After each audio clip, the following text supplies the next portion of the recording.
പറയുന്നുണ്ട് ഇത് പൗലോസ് പറഞ്ഞു കൊടുത്തിട്ട് ബർന്നബാസ് എഴുതിയതാണ്. ചിലർ ലൂക്കോസിന്റെ പേര് പറയുന്നുണ്ട്. അങ്ങനെ അനേക ചിലർ അക്വിലാസിന്റെ പേര് പറയുന്നുണ്ട്. അപ്രകാരം പല പേരുകൾ പറയുന്നുണ്ട്. എന്നാൽ നമ്മുടെ വിഷയത്തിൽ നിന്നുകൊണ്ട് ഈ പ്രാരംഭമുള്ള തെളിവുകൾ കൂടെ നമുക്കൊന്ന് മനസ്സിലാക്കാം. എബ്രായ ലേഖനം എഴുതപ്പെട്ടത് പൗലോസാണ്. ഏത് കാലത്ത് താൻ എഴുതുവാനിടയായിരുന്നു, എപ്പോഴാണ് ഇത് എഴുതിയത്? ഇത് വേദപുസ്തകം നമ്മൾ പഠിക്കുമ്പോൾ ഏറ്റവും പ്രാധാന്യമായിട്ട് നമ്മൾ മനസ്സിലാക്കേണ്ടത് സമയങ്ങളെക്കുറിച്ചാണ്. നമ്മൾ പഠിക്കുമ്പോൾ ഈ ഇസ്രായേൽ മക്കളുടെ ചരിത്രത്തിൽ കർത്താവായ യേശു ക്രിസ്തുവിന്റെ മരണം ഉയർപ്പിന് ശേഷം വളരെ പ്രധാനപ്പെട്ട ഒരു വർഷമായിരുന്നു AD 70. AD 70 എന്ന് പറയുന്നത് അവരുടെ ദേവാലയത്തെ ചുട്ടുകളഞ്ഞു. തീത്തോസ് മുഖാന്തരമായിട്ട് ദേവാലയം ചുട്ടുകളഞ്ഞു. യെരൂശലേം പരിപൂർണമായിട്ട് നശിപ്പിക്കപ്പെട്ടു. ഈ പ്രത്യേകമായിരിക്കുന്ന സംഭവം നടത്തി AD 70 എല്ലാവരും ഒരുപോലെ സമ്മതിക്കുന്നുണ്ട്. തീത്തോസിന്റെ കാലത്ത്, റോമൻ അധിപനായിരുന്ന തീത്തോസിന്റെ കാലത്താണ് സംഭവിച്ചത്. എന്നാൽ ഈ എബ്രായ ലേഖനം നമ്മൾ പഠിക്കുന്ന സമയത്ത് യെരൂശലേമിന്റെ നാശമോ ആലയത്തിന്റെ നാശത്തെക്കുറിച്ചോ ഒരു വേർഡും ഇവിടെ പറഞ്ഞിട്ടില്ല. അങ്ങനെയെങ്കിൽ ഇത് ഏത് കാലത്ത് ചെയ്തതായിരിക്കണം? വാസ്തവത്തിൽ ഒരു പ്രധാനപ്പെട്ട ഒരു ഇഷ്യൂ ഉണ്ടാകുമ്പോൾ അതിനുശേഷമാണ് എഴുതപ്പെട്ടതെങ്കിൽ, പ്രത്യേകിച്ച് ഇതിനകത്തുള്ള പല വിഷയങ്ങളും അതുമായിട്ട് ബന്ധപ്പെട്ട എഴുത്തുകളാണ്. ഇവിടെ പറയുന്നു കർത്താവായ യേശു സ്വർഗ്ഗത്തിൽ ആരാധന ഭൂമിയിൽ വെളിപ്പെടുന്നു, ഒരു യാഗപീഠമുണ്ട്, ഒരു ആലയമുണ്ട്. ഇതൊക്കെ പറഞ്ഞപ്പോൾ പൗലോസ് ഈ 70 മുൻപായി പിന്നിലായിരുന്നുവെങ്കിൽ തീർച്ചയായിട്ടും ഒന്ന് മെൻഷൻ ചെയ്തേനേം, എന്ത് ചെയ്തേനേം, ഈ ആലയങ്ങൾ നശിക്കപ്പെട്ടു. എന്നാൽ അങ്ങനെ മെൻഷൻ ചെയ്യാത്തത് കൊണ്ട് ഇത് AD 70 മുൻപായിരിക്കണം. AD 70 മുമ്പാണെങ്കിൽ എപ്പോഴായിരിക്കണം ഇത് ചെയ്യുന്നത്? ഇവിടെ പൗലോസിൻ്റെതായിരിക്കുന്ന ഒരു വേർഡ് ഒന്ന് വായിച്ചാട്ട് അതിൻ്റെ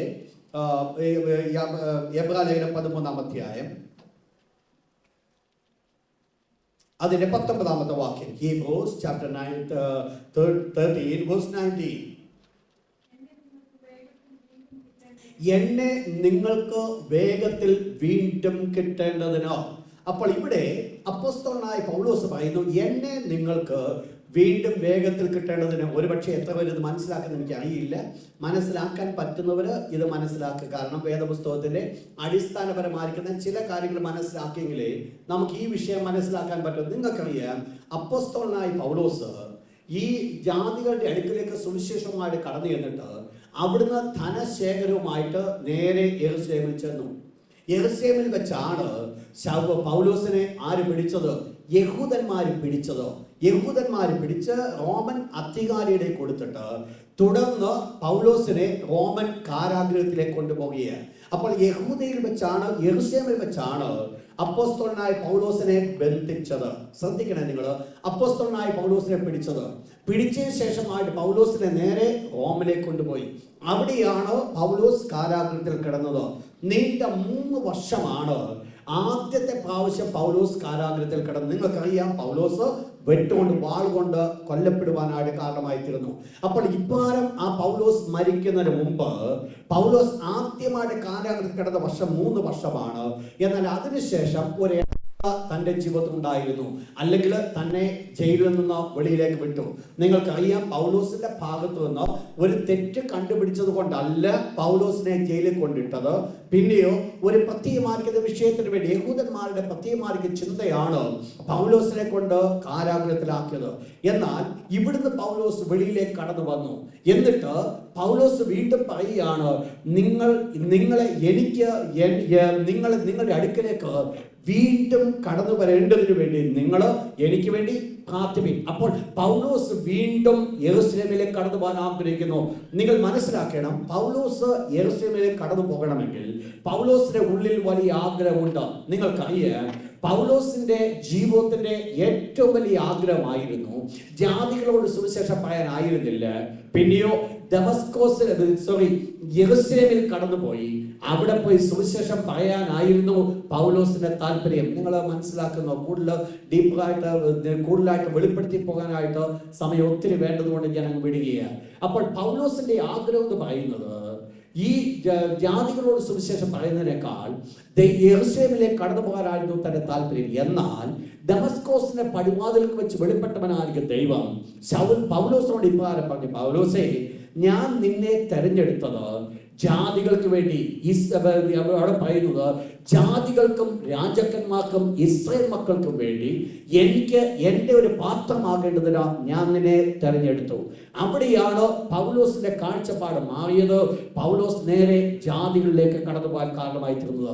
അപ്പോൾ പൗലോസിന്റെ ഉള്ളിൽ വലിയ താല്പര്യവും ആഗ്രഹവും ആയിരുന്നു യെരൂശലേമിലേക്ക് കടന്നു പോകാൻ. പൗലോസ് ഇപ്രകാരം പറയുന്നുണ്ട്, എൻ്റെ സ്വന്തം ജനത്തിന് വേണ്ടി മരിപ്പാനും കൂടെ ഞാൻ ഒരുക്കമാ, സ്വന്തം ജനത്തിന് വേണ്ടി കഷ്ടം അനുഭവിപ്പാൻ എനിക്ക് ഒരുക്കമാ. പൗലോസിന് വളരെ താല്പര്യമായിരുന്നു യെരൂശലേമിലേക്ക് കടന്നു പോകാൻ. എന്നാൽ ദൈവത്തിന്റെ ആഗ്രഹം അതായിരുന്നില്ല, മറിച്ച് ജാതികളിലേക്ക് പൗലോസിനെ അയച്ചു. ഈ പ്രത്യേകമായിരിക്കുന്ന കാഴ്ചപ്പാടില് പൗലോസിന്റെ ഒരു ആഗ്രഹമാണ് യെരൂശലേമിലേക്ക് കടന്നു പോകാൻ. ആദ്യമായിട്ട് യെരൂശലേമിലേക്ക് കടന്നു പോയപ്പോഴാണോ പൗലോസിനെ പിടിക്കുവാൻ ഇടയായിത്തീർന്നത്. എന്നാൽ വീണ്ടും തന്റെ ജനത്തോടുള്ള വലിയ ദാഹമാണ് പൗലോസിനെ രണ്ടാമത് അങ്ങോട്ട് അയക്കുവാൻ കാരണമായി തീർന്നത്. അങ്ങനെയെങ്കിൽ നമ്മൾ മനസ്സിലാക്കുന്നത് AD 70 മുൻപാണ് ഈ ലേഖനം എഴുതുന്നത്. 2 അപ്പോസ്തലനായ പൗലോസിന്റെ ഒന്നാമത്തെ തടവുവാസത്തിന് ശേഷമാണ് ഈ ലേഖനം എഴുതുവാനിടയായിട്ടുള്ളത്. അതുകൊണ്ട് അപ്രോക്സിമേറ്റ് ഇതിന്റെ കാലം എന്ന് പറയുന്നത് AD 63 to 65, AD 63 മുതൽ 65 വരെയുള്ള കാലങ്ങൾ.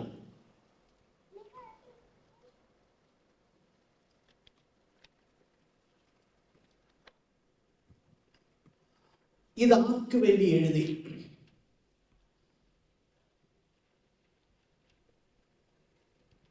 ഇത് എഴുതിയത് വളരെ വളരെ വാല്യുബിൾ അറിയിക്കുന്ന ഒരു കാര്യമാണ്. നമുക്കറിയാം, ഇത് എഴുതിയത് ചുരുക്കമായിട്ട് ഇത് പഠിച്ചു കഴിഞ്ഞാൽ നമുക്ക് മനസ്സിലാക്കുവാൻ സാധിക്കുന്നുണ്ട്. വായിച്ചോട്ട് എബ്രായ ലേഖനം 1-ാം അധ്യായം 1-ാമത്തെ വാക്യം, 1-2 വാക്യം.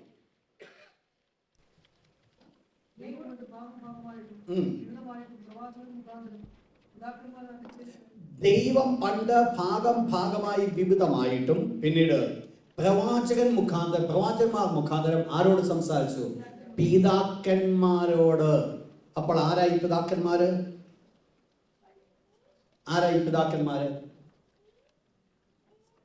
ദൈവം പണ്ട് ഭാഗമായിട്ടും വിവിധമായിട്ടും പ്രവാചകന്മാർ മുഖാന്തരം ആരോട് സംസാരിച്ചു? പിതാക്കന്മാരോട്. അപ്പോൾ ഈ പ്രവാചകന്മാര് ഏത് പിതാക്കന്മാരോടാ സംസാരിച്ചേ? പഴയ അഥവാ ഇസ്രായേൽ മക്കളോട്. അങ്ങനെയെങ്കിൽ ഈ ജനം ആരാണ് നമുക്ക് അതിൽ കൂടെ വ്യക്തമാണ്. ഈ ഇസ്രായേൽ മക്കളോടാണ് ഈ വേർഡ് സംസാരിക്കുന്നത്. ഇസ്രായേൽ മക്കളോട്. എന്താണ് ഇവരുടെ അവസ്ഥ? 1-2 വാക്യങ്ങൾ നിങ്ങളൊന്ന് വായിക്കേണ്ടിയിരിക്കുന്നു. വായിച്ചോട്ട് അതിന്റെ 2-ാം അധ്യായം 4-ാമത്തെ വാക്യം. കേട്ടവർ നമുക്ക് ഉറപ്പിച്ചു തന്നതുമായ. അപ്പോൾ ഇവിടെ പറയുന്നു, അതിന്റെ മുകളിലത്തെ വാക്യം കൂടെ 3-ാമത്തെ വാക്യം കൂടെ വായിച്ചെങ്കിലേ ആ വേർഡിന്റെ meaning മനസ്സിലാകത്തുള്ളൂ. 2nd chapter verse 3 and 4.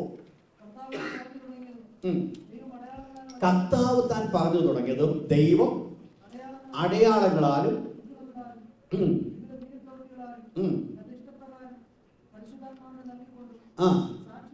സാക്ഷി നിന്നതും.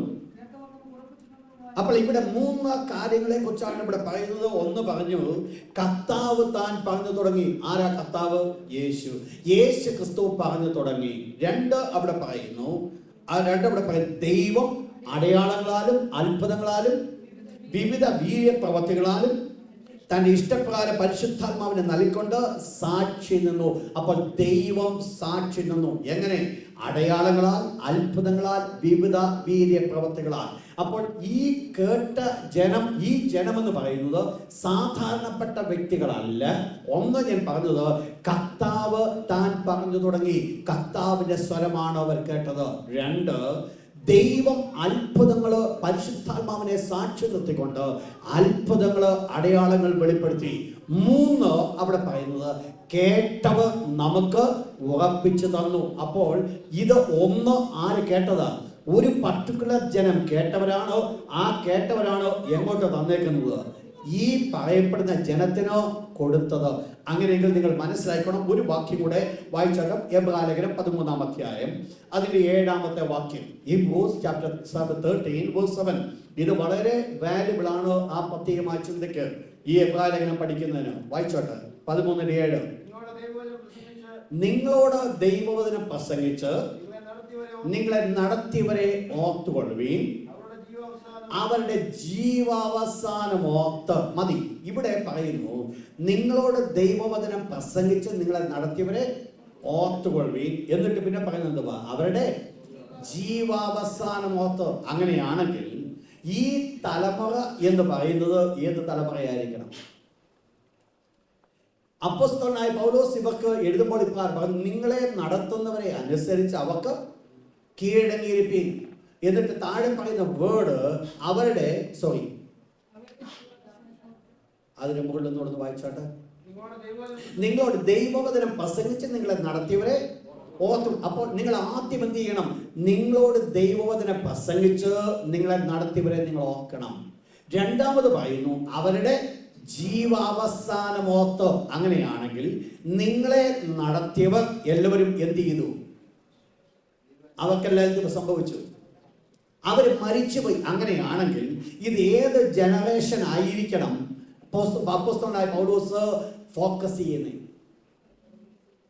Next generation. നിങ്ങൾ ശ്രദ്ധിച്ച് നിങ്ങളായിരിക്കും മനസ്സിലാകുന്നുണ്ടോ എനിക്ക് പറഞ്ഞു വരുന്നത്? കാരണം നമ്മൾ എബ്രായലേഖനം പഠിക്കുന്നതിനകത്ത് ഇത് വളരെ വാല്യബിളാണ്. ഈ ചിന്തകൾ വെച്ച് വേണം നമ്മൾ തുടർന്ന് ചിന്തിക്കുവാൻ. ഇവിടെ നമ്മൾ പണ്ട് കണ്ടത് ഇപ്രകാരമാണ്.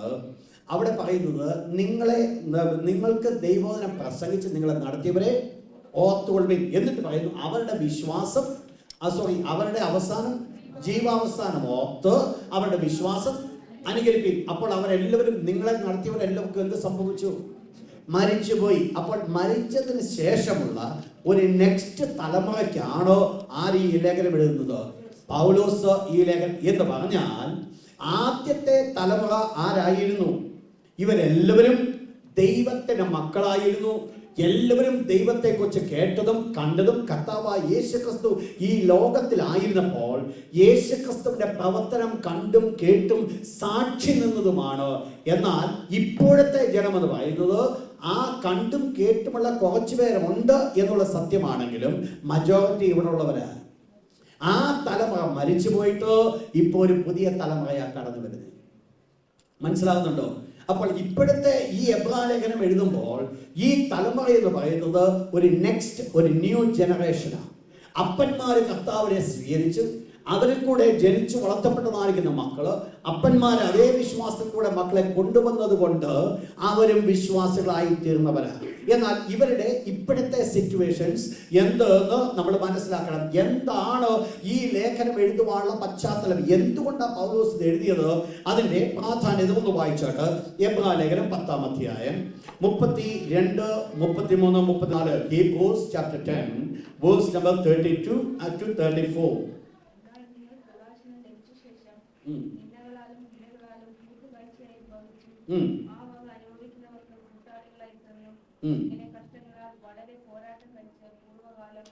അപ്പോൾ ഈ പറയുന്നവർക്ക് എന്തുണ്ടായിരുന്നു? ഒരു പൂർവ്വകാലം, ഒരു പഴയകാലം ഉണ്ടായിരുന്നു. എന്താ ഇവരുടെ പഴയകാലം? അവിടെ പറയുന്നു, എന്നാൽ നിങ്ങൾ പ്രകാശനം ലഭിച്ച ശേഷം. എന്തുവാ ഈ പ്രകാശനം? കർത്താവായ യേശുക്രിസ്തുവിനെ അവര് കണ്ടുമുട്ടി, യേശുവുമായിട്ട് അവരെ ബന്ധപ്പെട്ടു. അപ്പോൾ നിങ്ങൾ പ്രകാശനം ലഭിച്ച ശേഷം പിന്നീട് നിങ്ങൾക്ക് എന്തുണ്ടായി? നിന്ദകളാല്, പീഡകളാല്, കൂത്തുകാഴ്ചയായി ഭവിച്ചു. വാസ്തവത്തിൽ ഇവർ പബ്ലിക്കിന്റെ മുൻപിൽ എന്തായി തീർന്നു? ഒരു കൂത്തുകാഴ്ചയായി തീർന്നു. എന്ന് പറഞ്ഞാൽ മറ്റുള്ളവർ കളിയാക്കത്തക്ക രീതിയിൽ ഒരു അവഹേളന പാത്രമായിട്ടാണ് ഇവരെ നിർത്തിയത്. എന്തുകൊണ്ട് അവരങ്ങനെ ആയി? നിന്ദകൾ, പീഡകൾ ഇവരുടെ ജീവിതത്തിൽ കടന്നു. ശ്രദ്ധിച്ചോണേ, ഈ ജനമെന്ന് പറയുന്നത് ആരായിരുന്നു? പ്രകാശനം ലഭിച്ചത്, അഥവാ ദൈവത്തോട് ബന്ധമുണ്ടായിരുന്നവർ, ദൈവമായിട്ടുള്ള ബന്ധത്തിലേക്ക് കടന്നു വന്നവർ.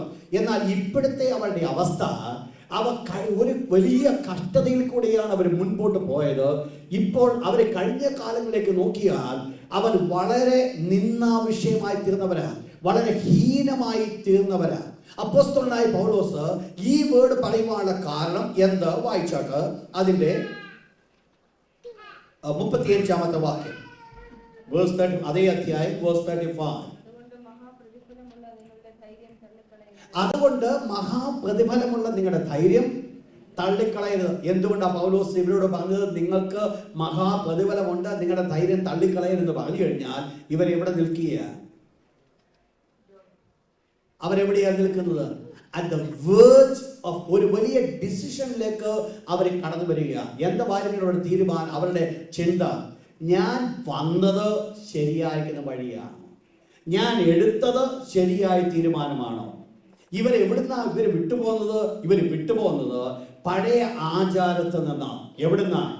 ആരാധനയുണ്ട്, അവർക്ക് യാഗപീഠമുണ്ട്, അവിടെ ആലയമുണ്ട്, ഇതിൻ്റെയൊക്കെയും അവർക്ക് പുരോഹിതരുണ്ട്, എല്ലാവിധമായ റിച്വൽസ്, ആചാരങ്ങൾ അവർക്കുണ്ട്.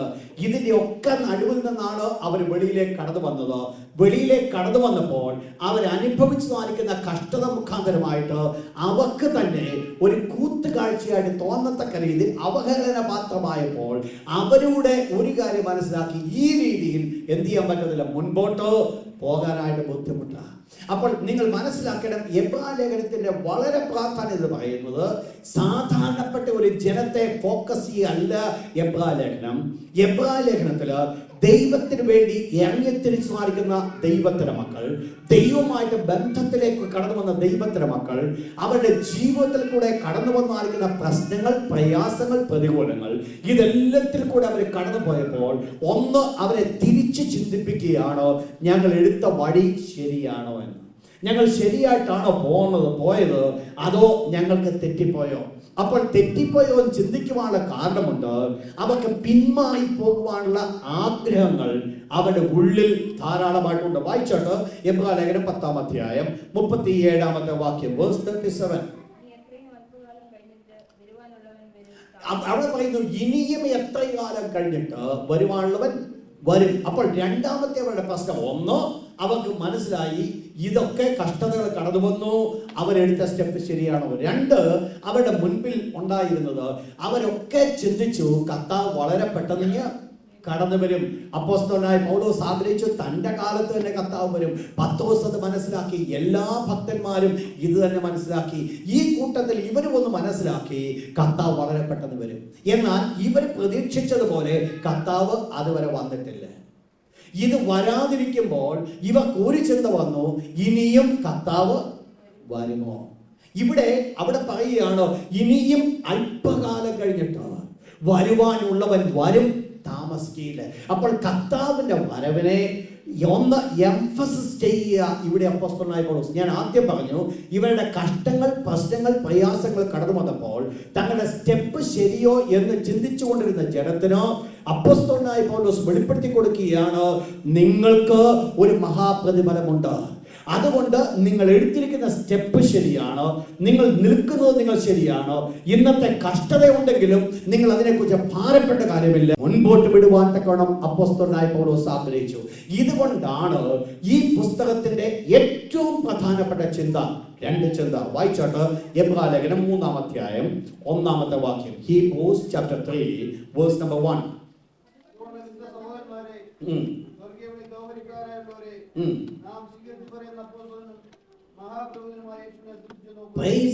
യേശുവിനെ ശ്രദ്ധിച്ചു നോക്കുക. അപ്പോൾ ഇവിടെ പൗലോസിന് പറയുവാനുള്ള ഒന്നേ ഉള്ളൂ, നിങ്ങൾ യേശുവിനെ ശ്രദ്ധിച്ചു നോക്കുക. അപ്പോൾ ഈ പുസ്തകത്തിന്റെ ഏറ്റവും വലിയ പ്രാധാന്യത, അത് ചിന്ത എന്ന് പറയുന്നത് ലുക്ക് ടു ജീസസ്. അതാണ് ഈ പുസ്തകത്തിന്റെ പ്രാധാന്യത. ഇതിന്റെ ഓരോ വരികൾ നമ്മൾ പഠിക്കുമ്പോഴും നമ്മൾ യേശുവിനെയാണോ അവിടെ നമ്മൾ കാണാൻ പോകുന്നത്. Look to Jesus. വായിച്ചാൽ ഹീബ്രൂസ് ചാപ്റ്റർ 12 വേഴ്സ് 1 and 2. എബ്രായലേഖനം 12 1-2. Hebrews 12 verse 1 and 2.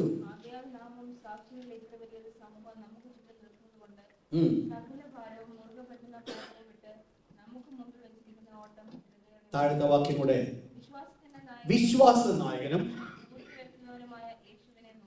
നിങ്ങൾ ശ്രദ്ധിക്കണം, ആ വേർഡ് കൊടുത്തിരിക്കുന്നത് മനസ്സിലായോ? വിശ്വാസത്തിന്റെ നായകൻ. നെക്സ്റ്റ്, പൂർത്തി വരുത്തുന്നവൻ. ഏത്? വിശ്വാസം. യേശുവിനെ നിങ്ങൾ നോക്കുക. അപ്പോൾ ഈ പുസ്തകത്തിൽ നമ്മൾ പഠിക്കുമ്പോൾ നമ്മൾ പഠിക്കുവാൻ പോകുന്നത് we are going to see Jesus. യേശുവിനെ നമ്മൾ കാണുക, യേശുവിനെ നമ്മൾ കാണുവാൻ പോകുന്നത്. അതുകൊണ്ട് ഈ പുസ്തകത്തിൽ പ്രധാനമായിട്ട് കൊടുത്തിരിക്കുന്ന ഒരു വേർഡ് ഉണ്ട്, ലെറ്റേഴ്സ്. ലെറ്റേഴ്സ്. അതാണ് ഈ പുസ്തകത്തിന്റെ ഒരു ചലഞ്ചിങ് വേർഡ്, ലെറ്റ് അസ്. 13 പ്രാവശ്യമാണ് ഈ വേർഡ് യൂസ് ചെയ്തിരിക്കുന്നത്. അതുകൊണ്ട് അതുകൊണ്ട് ഏതുകൊണ്ട് ചിലതിനെ മുൻപിൽ കാണിച്ചുകൊണ്ട് പറയുകയാണ്. അതുകൊണ്ട് നമ്മൾ മുമ്പോട്ട് ഓടുക എന്ന് പറയുന്നത് 2 വേർഡാണ് അതിന് അധികാരികമായിട്ട് കൊടുത്തിരിക്കുന്നത്. ഒന്ന്, ടു ഹോൾഡ് ഫാസ്റ്റ്, മുറുകെ പിടിക്കുക. എബ്രായർ 3-ാം അധ്യായം 4-ാമത്തെ വാക്യം.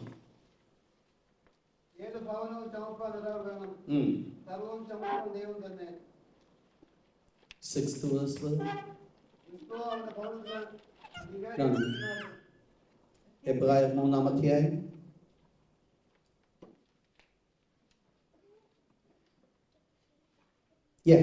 വായിച്ചോട്ടെ. 6-ാമത്തെ വാക്യം.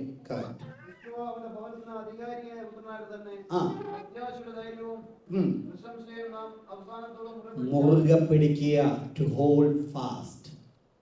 പൗലോസ് കൊടുക്കുന്ന 2 ദൂതുകളാണ് ഇതിനകത്ത്. ഒന്ന്, ഹോൾഡ് ഫാസ്റ്റ്, നിങ്ങൾ മുറുകെ പിടിക്കുക. 2, Hebrews chapter 6 verse 1.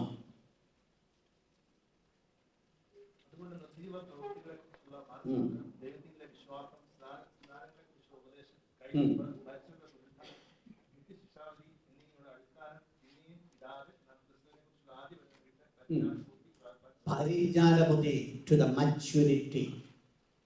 2 വേർഡുകളാണ് അതിൽ പ്രാധാന്യം. ഒന്ന്, to hold fast.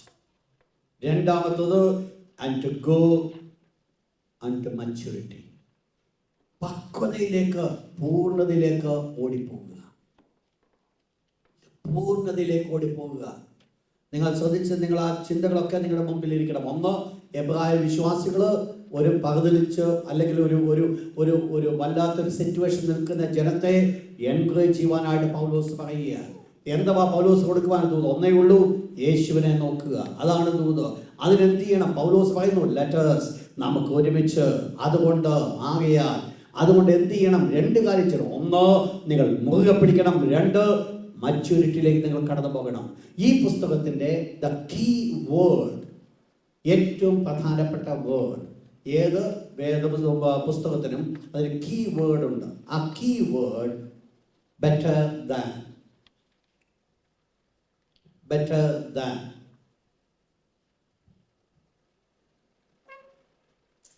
Better than എന്ന് പറയുമ്പോൾ അവിടെ പ്രധാനപ്പെട്ട ചിന്ത ദ സുപ്പീരിയോറിറ്റി ഓഫ് ക്രൈസ്റ്റ്, ക്രിസ്തുവിന്റെ ഔന്നത്യം. The superiority of Christ. Yes. Better than, greater than. The superiority of Christ. ഒന്ന് നിങ്ങൾ പെട്ടെന്ന് നിങ്ങൾ നോട്ട് ചെയ്തോണം. പ്രധാനമായിട്ട് കർത്താവായ യേശു ക്രിസ്തുവിന്റെ സുപ്പീരിയോറിറ്റി, മറ്റുള്ളതിനേക്കാൾ യേശു ക്രിസ്തു വലിയവൻ എന്ന് വെളിപ്പെടുത്തുന്നത് ഒന്ന്, the first one, over the prophets, പ്രവാചകന്മാരെക്കാൾ യേശു വലിയവൻ. നമ്മൾ ഈ വിഷയങ്ങളിൽ നിന്നുകൊണ്ട് ഡീപ്പായിട്ട് നമ്മൾ പഠിക്കുന്നതായിരിക്കും. പ്രവാചകന്മാരെക്കാൾ വലിയവൻ, over the prophets, superiority over the prophets. Hebrews chapter 1 verse 1 to 3. 2, over the angels, ദൂതന്മാരെക്കാൾ വലിയവൻ. ദൈവം സഹായിക്കും. നമ്മൾ ഈ പർട്ടിക്കുലർ സ്ഥാനത്ത് നിന്നുകൊണ്ട് സ്പിരിച്വൽ ബീയിങ്ങിനെ കുറിച്ച് നമ്മളത് പഠിക്കുന്നതായിരിക്കും. Chapter 1 verse 4 to chapter 2 verse 18. 3, over Moses, മോശയേക്കാൾ യേശു വലിയവൻ.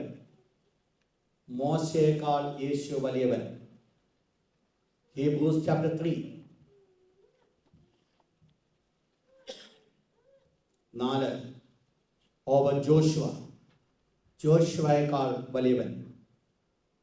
Chapter 4 verse 1 to 13, 1 മുതൽ 13 വരെ.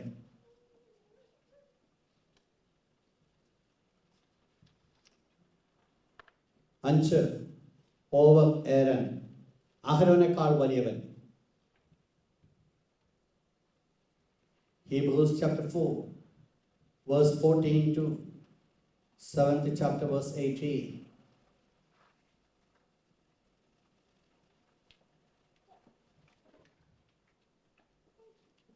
6th one, over the whole rituals of Judaism. യഹൂദ മതത്തിലെ സകല ആചാരങ്ങളെക്കാൾ യേശു വലിയവൻ. Hebrews chapter 7 verse 19 to chapter 10 verse 39.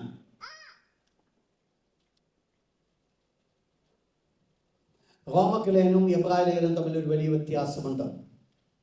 റോമക്കലേനും the book of Romans and book of Hebrews തമ്മിൽ വലിയ വ്യത്യാസമുണ്ട്.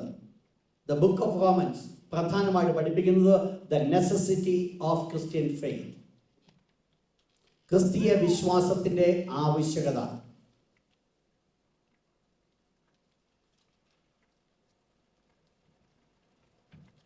എന്നാൽ എബ്രായ ലേഖനം വെളിപ്പെടുത്തുന്നത് superiority of Christian faith, ക്രിസ്തീയ വിശ്വാസത്തിന്റെ ശ്രേഷ്ഠതയാണ് എബ്രായ ലേഖനം പഠിപ്പിക്കുന്നത്.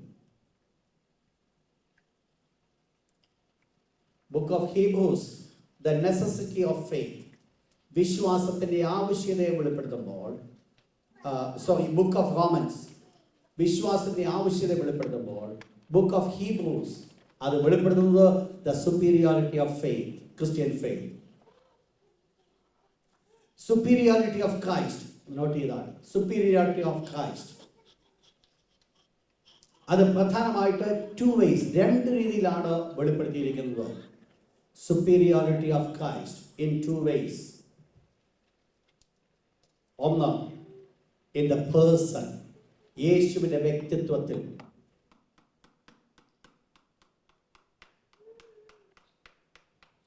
രണ്ട്, in his work, അവന്റെ പ്രവർത്തനത്തിൽ.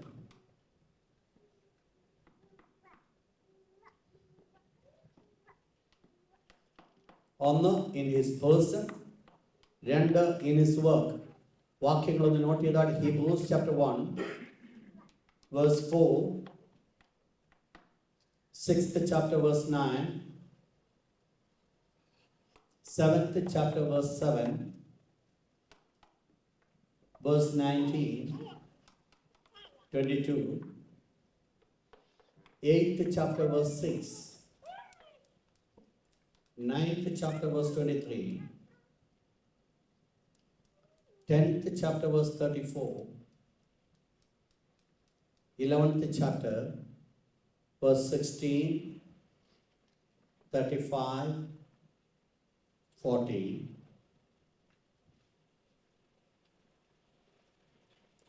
12th chapter verse 24. നിങ്ങളെ വീട്ടിൽ പോയി വായിക്കുമ്പോൾ നിങ്ങൾക്ക് മനസ്സിലാക്കി കിട്ടിയോ വാക്യങ്ങൾ? ഓക്കെ, ഞാൻ ഒരിക്കൽ കൂടെ പറയാം. Hebrews 1:4, 6th chapter verse 9, 7th chapter verse 7, 19, 22, chapter 8 verse 6, chapter 9 verse 23, chapter 10 verse 34, chapter 11 verse 16, 35, 40, 12th chapter verse 24. Okay. എബ്രായ ലേഖനത്തിന്റെ ദ കീ വേഴ്സ്, പ്രധാനപ്പെട്ട വാക്യങ്ങൾ. ഒന്ന്, ഹീബ്രൂസ് ചാപ്റ്റർ 4 വേഴ്സ് 14 to 16, 14 മുതൽ 16 വരെ. Hebrews 12 verse 1 and 2. Hebrews 12, 1 and 2. ഇതിന്റെ key chapter, chapter 11. Key chapter, chapter 11. Chapter 11ന്റെ ഏറ്റവും വലിയ പ്രാധാന്യത, പ്രതികൂലത്തിന്റെ നടുവിൽ നിൽക്കുമ്പോൾ ദൈവത്തിന്റെ വചനത്തെ പൂർണ്ണമായി വിശ്വസിച്ച് ഏറ്റെടുത്ത വീരന്മാർ.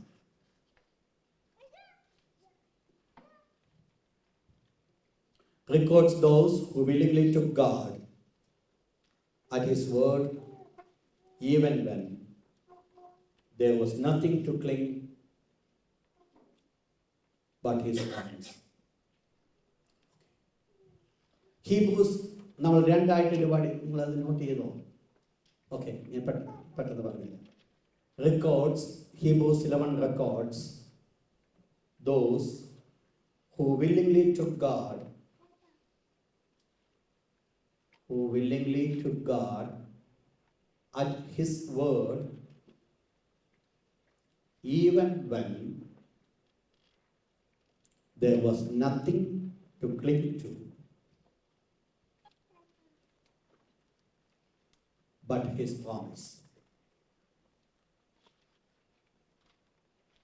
Records those who willingly took God at His word, even when there was nothing to cling to but His promise.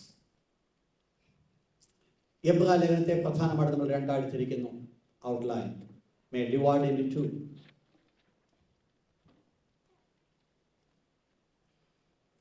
The first part, doctrine, ഉപദേശം, chapter 1, verse 1 to chapter 10, verse 18.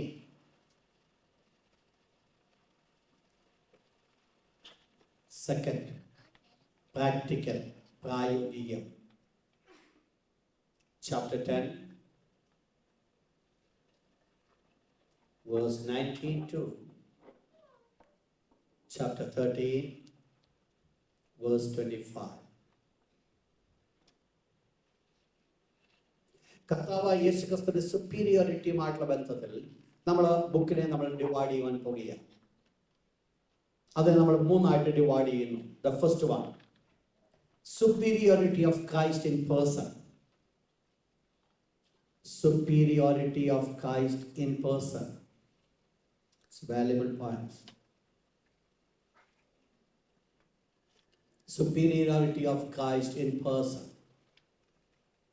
ഒരു ഡാഷ് കൊടുത്തിട്ട് എഴുതിയാട്ട് the majesty of Christ. കർത്താവിന്റെ രാജകീയത്വം. Hebrews chapter 1, verse 1 to 4th chapter, verse 13. Hebrews 1, 1 to 4th chapter, verse 13. Render superiority of Christ's work.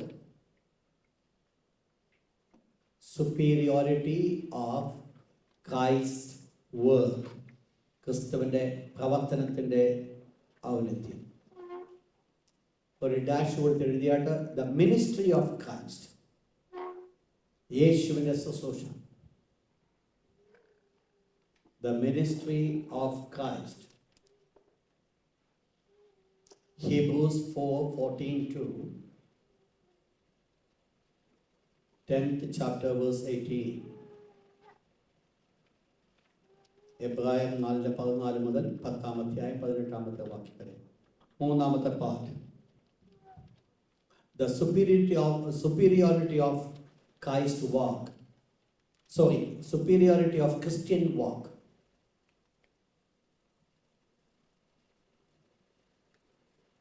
The superiority of Christian walk. ഒരു dash കൊടുത്തിട്ട് എഴുതിയായിട്ട് ministers for Christ. Ministers for Christ. Hebrews chapter 10,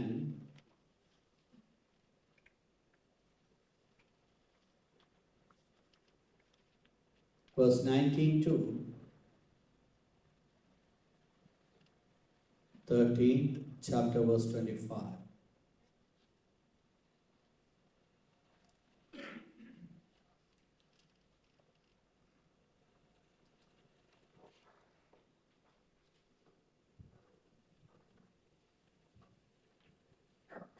എഴുതിയല്ലേ?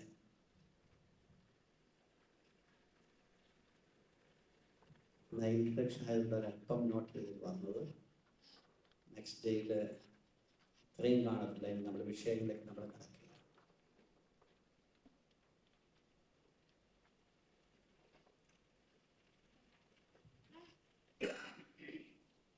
ഏതെങ്കിലും സംശയങ്ങൾ വരുന്നുണ്ട് പെട്ടെന്ന് ചോദിച്ചാട്ടോ. മനസ്സിലാകാത്ത ഭാഗങ്ങളുണ്ടെങ്കിൽ ചോദിച്ചു.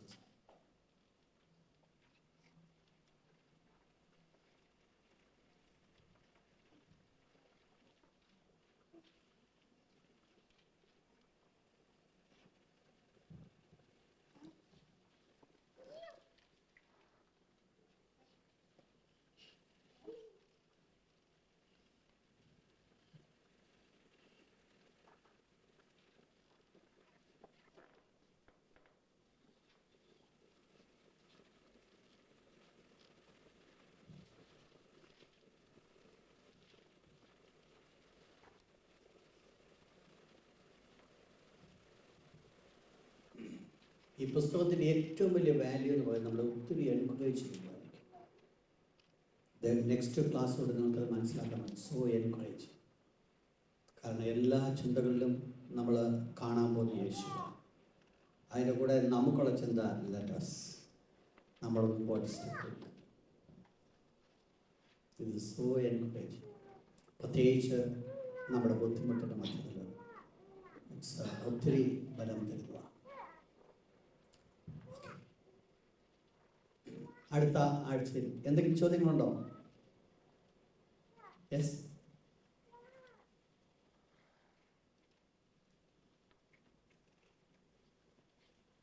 നിങ്ങൾ വീട്ടിൽ പോയിട്ട് ഇത് വീണ്ടും വായിക്കുക. ഞാൻ പറഞ്ഞ ചില ഭാഗങ്ങൾ ഞാൻ പറഞ്ഞു. പൗലോസിൻ്റെ ജാതികളോട് സുവിശേഷം പറഞ്ഞതിന് കൂടുതലായിട്ട് പൗലോസിന് ഇസ്രായേൽ മക്കളോടാണ് സുവിശേഷം പറയാൻ താല്പര്യമുണ്ടായതൊക്കെ ഞാൻ ഓടിച്ചങ്ങ് പോവുകയായിരുന്നു. ഞാൻ അതിൻ്റെ വാക്യങ്ങൾ കോട്ട് ചെയ്ത് പോകണമെന്നുണ്ടെങ്കിൽ ഒത്തിരി സമയം എടുക്കുന്നുണ്ട്. ഇന്ന് ഇൻട്രൊഡക്ഷൻ ഇന്ന് അവസാനിപ്പിച്ചുകൊണ്ട് അടുത്ത ആഴ്ചയിൽ പ്രോപ്പറിൽ നമ്മുടെ ക്ലാസ് തുടങ്ങാൻ പോവുകയാണ്. അതുകൊണ്ടാണ് പെട്ടെന്ന് ഇന്ന് ഒരല്പം ഓട്ടം ഓടിയത്. നമ്മൾ അടുത്ത ആഴ്ച നമ്മൾ ചിന്തിക്കുവാൻ പോകുന്ന വിഷയം എന്ന് പറയുന്നത് യേശു പ്രവാചകന്മാരെക്കാൾ വലിയവൻ. എന്തുകൊണ്ട് യേശു ക്രിസ്തു പ്രവാചകന്മാരെക്കാൾ വലിയവൻ? അതുകൊണ്ട് പഴയ നിയമത്തിലെ പ്രവാചകന്മാർ എന്താണ് ചെയ്തത്, എത്രത്തോളം അവർ ചെയ്തു, എന്നാൽ യേശു എന്ത് ചെയ്യുന്നു എന്നുള്ളത് നമ്മൾ പഠിക്കുവാനായിട്ട് പോകുകയാണ്. ഓക്കെ, നമുക്കെല്ലാവർക്കും നമ്മുടെ കണ്ണുകളെ അടയ്ക്കാം.